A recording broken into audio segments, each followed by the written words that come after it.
देखी के जरई है। घूरब जब अंगनावा में गोड़ा में छन छन करई है। घूरब जब अंगनावा में गोड़ा में छन छन करई है। ऐसन पायल लई हबल मुआ गोतनी के जिया जरई है। ऐसन पायल लई हबल मुआ नंदो के जिया जरई है।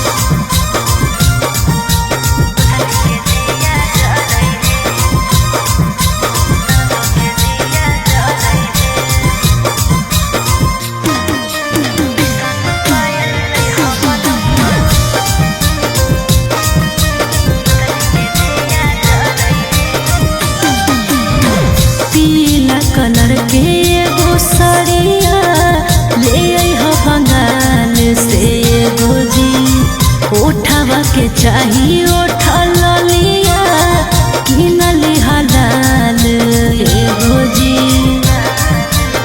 जी पीला कलर के एगो सड़िया ले हो बंगाल से एगो जी। उठावा के चाहिए उठल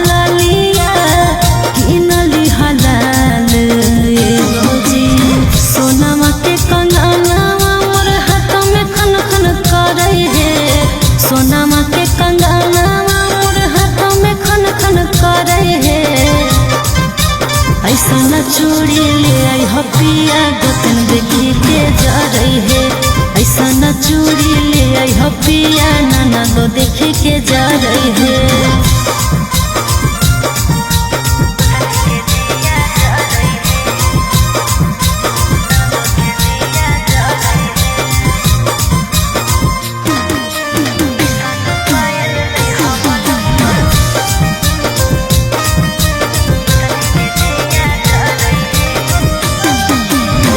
सोना सोना लगो है कलैया हाथ के कंगनवा चाहिए जी।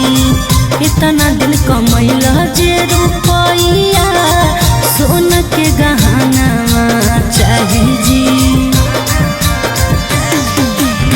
सोना सोना लगो है रे कलैया हाथ के कंगनवा चाहिए जी।